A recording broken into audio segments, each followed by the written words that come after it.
Hi, and welcome to this special edition of Inside Leesburg. We have a very special show today. We're taking an in-depth look at the historic Mote House. As many of you probably have heard in the news, this gem of Leesburg has recently been gutted by a fire. Joining me now is Mayor Dan Roebuck to share his perspective on this really a horrific sort of situation, which happened, February 20th? Yes. At 2:30 in the morning. Where were you, and how did you find out about it? Well, I was asleep at 2:30 in the morning, but when I woke up about 4:30, I had a text from Sandy asking me to give her a call, and I had to look at it a couple times. Did she really text me at 4 in the morning, asked me to give her a call, and so I did, and found out and went down and saw the damage. The fire department had put it out, which just they responded quick because it was actually they got the call like at 2:25, and they were there like in 5 minutes, not even. Yeah, and it's a house this old. I mean, generally a house this old, a wood house. There's no fire blocking. 2 stories. It goes up, and is engulfed immediately. So the fact that they were able to get it out is just very impressive. We're very fortunate to have them here in Leesburg. Well, of course, you're the current mayor here at Leesburg, but you also are the past president of the Leesburg Chamber, and what is almost a year that the chamber called this their home. Yeah, it is. So that was certainly kind of one of the I felt kind of the high points of my term as president was being able to get the chamber relocated into the Mote House, because it was just it was such a great fit. Before that, the Heritage Society did a great job with the tours on the weekends, right. But it wasn't open during the week, because of staffing. So this way, we were able to have people come in every day and see this kind of gem of Leesburg. Well, and it was like a welcome center, so it was kind of like a hub for people to come to explore our city, but a great sort of meeting place. And like you said, when you think of Leesburg, a lot of things come to mind. Of course, that beautiful clock right there in front of City Hall. Of course, Venetian Gardens, and the iconic image, of course, being the Mote House. So, in a sense, I think the city cries to lose this, but I know that the city's trying to do everything. I think we're in the process of right now of kind of analyzing what the next steps are going to be. Have you been there since, in the sense of the damage? Is it pretty extensive? I've been there. I've gotten real close. I haven't actually gone inside. They're still working with the investigators to find out what they can about whether it was arson or not. And there has been some. If you don't mind sharing, there has been some homeless issues in the sense of fires, correct? There have been. We had a gentleman, or he was arrested about 6 months ago for setting a fire in the gazebo on the property, and he was in the vicinity when this occurred. We've had issues with vagrants on the back porch where the fire started. Coming for shelter. We had an issue over the winter when it was cold. We actually found someone had removed a grate and was living underneath the house. Our city manager expressed that there's probably a 90-95% chance of demolishing the building. Again, a lot of unanswered questions. But the fact of the matter is, it has been the hub. Let's say, the fish fry, the Beast Feast, veterans events, the post-Hurricane Irma. That has been sort of a great hub underneath those old oak trees and that beautiful backdrop. How do we replace that as a city? Yeah, I don't know how you do. It was just, it was one of the last, kind of grand Victorian homes left in the city, and then, it was kind of a symbol of, Leesburg in its heyday, and what we're all kind of striving to get to now, and I think we're getting there. But it was a kind of a nice kind of bridge between the past and where we want to be in the future, and just a wonderful space. Hopefully, we'll. If we can't save the house, it's still a beautiful piece of property with the oak trees, and hopefully we'll be able to do something very constructive with it. Is there just been some talks about possibly maybe salvaging part of it, and maybe building on or creating something with a portion of it? If it's possible, I'd say that. So in addition to the fire, because when you look at it from the fire standpoint, it doesn't look that bad. It looks like half the house was hit, right. But so much water was required to put it out. There was like a foot of standing water, and so there's concern that the second floor is going to collapse.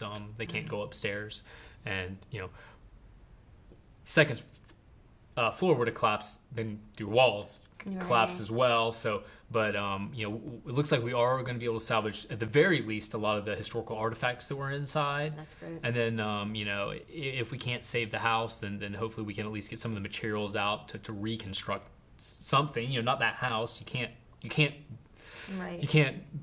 build a 130-year-old new house, unfortunately. Exactly. It could be a replica, but it will never be the same. Exactly. So it's just it's awful. It was such a jewel for Leesburg. It really has. 126 years of age. It sustained all those think about it, hurricanes, Florida sun. Move. That's from Main Street, 3 blocks it moved. Yeah. Do you remember that? Because that was back in 1990. So you're 7? I was 7, so I don't actually remember the move. I remember people talking about it that it happened, but I did actually this morning get the story from Sandy Stokes, who was one of the key people for moving it. He I guess it was kind of his and about 3 other people's idea. They were having some wine one night, and the Methodist Church was going to tear it down, and they said, you know what, we need to save this house. Let's save this house. So they put together a plan. They got a bunch of people interested in it.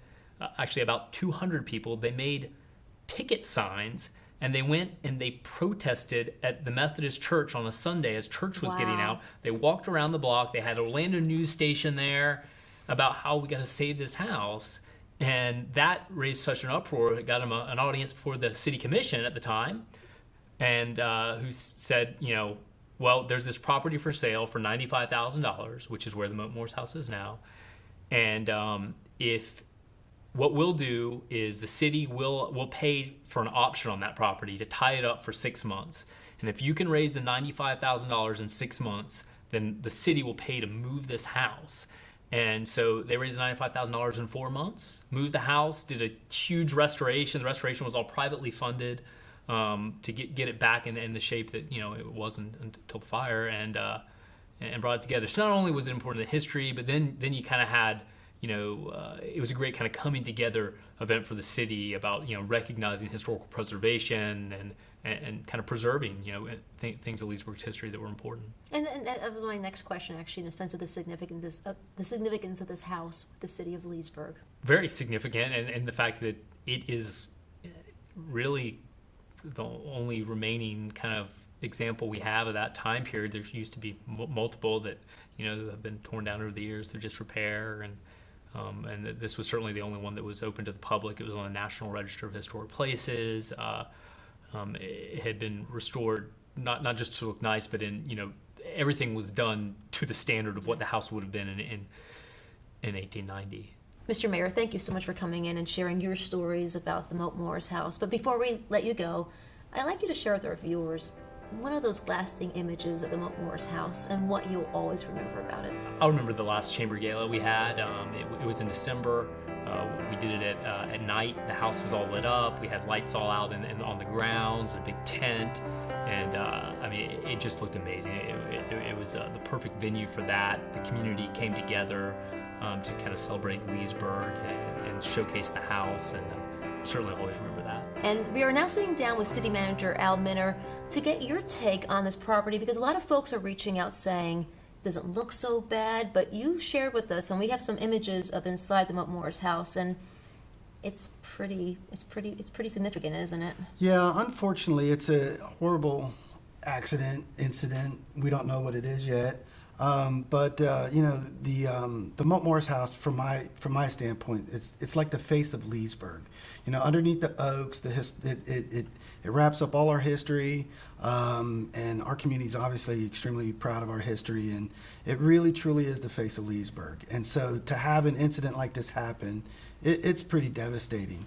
How did you find out about it? It was Tuesday morning, like around 2:30 in the morning? I believe so. Yeah, I got a text first thing in the morning. In fact, I got David Johnson, our fire chief, text me. I looked at the phone, and it was like structure fire at the Mote Moore's house. I'm like, structure fire at the and so that was called. David, Mote Moore's house, structure fire? He's like, yep.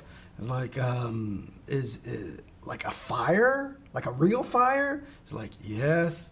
The Mote Moore's house?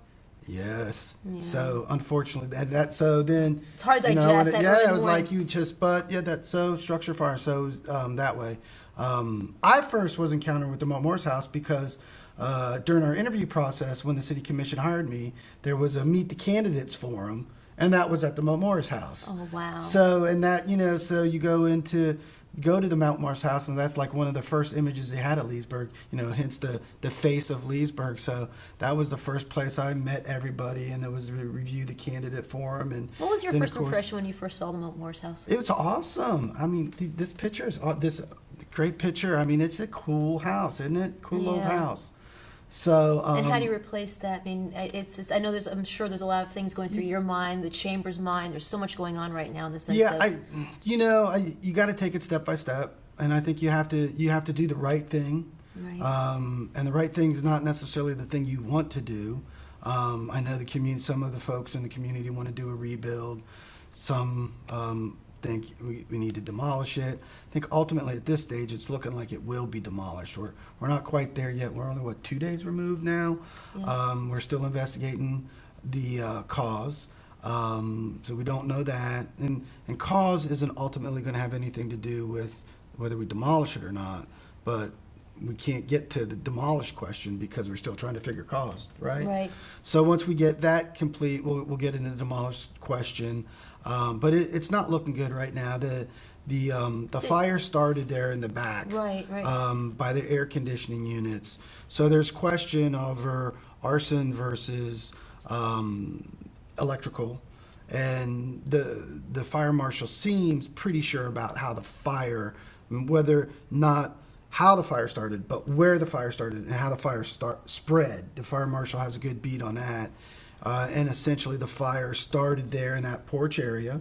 Why, we don't know. But then it quickly spread in the kitchen, and it was contained in the kitchen, and it cooked in the kitchen for some time, the fire marshal thinks, till it burnt through the roof or the ceiling.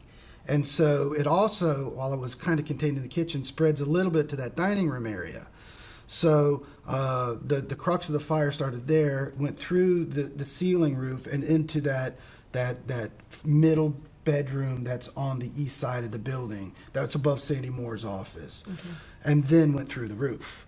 So significant roof structure damage. The back portion of the building totally is destroyed structurally and everything. Then you get into some of the other rooms in the front part, because the front part of the building looks good, not like it used to. It doesn't look like crazy bad. Right. But the inside and then those front rooms, and even though you walk through them, appear to be good. Significant smoke damage, significant water damage, all the plaster on the walls, because remember, that's that old lapboard plaster like they did in the old days. All that's off. So it's really significant. And then there's that middle west bedroom upstairs. And while that kind of looks like inside that bedroom looks okay, and even some of the memorabilia in the room is salvageable, remember underneath where the dining room was, that fire was cooking. So those floor joists that hold up that bedroom are destroyed. So it's in pretty bad repair right now. We'll come up with the right solution. I'm sure we always do. Right. And we'll move forward. But it's certainly a sad thing to see, and it's a face of Leesburg that no matter what we do is really not going to be replaced. One of my favorite memories was, how we had that recent celebration. I mean, in the sense of, that house has been around for 126 years, and all the, of course, hurricanes that came through Central Florida, Florida sun, being moved, from Main Street to Magnolia. And, then of course, after going through Hurricane Irma this year, that was such a beautiful gathering spot where we came to celebrate our community, how well we quickly got through Hurricane And the Irma. Fish Fry and the Beast Feast and all the other events we do there. So And we have the Taste of the Lake. Actually, Yeah. Sandy Moore is going to be joining us later in the show to discuss the future of the Leesburg Chamber, because March 2017 was the new home, the Welcome Center, the Mote Morris That's right. House. So, and I understand that I guess the city is extending the incubator building. we did. We had talked about putting them in the incubator building a few years ago, and then the Morse concept came up, and that was obviously a better concept. And so, now the circumstances, the city stepped right out there and said, we got a place for you. So we've got them hooked up for now with a place and desk and furniture. Sandy and Danielle and the group there have been doing a fantastic job reorganizing and rebooting the chamber. So they're pretty sharp, and they're with it. They'll get it worked out, and at least we got a home for him for now. So.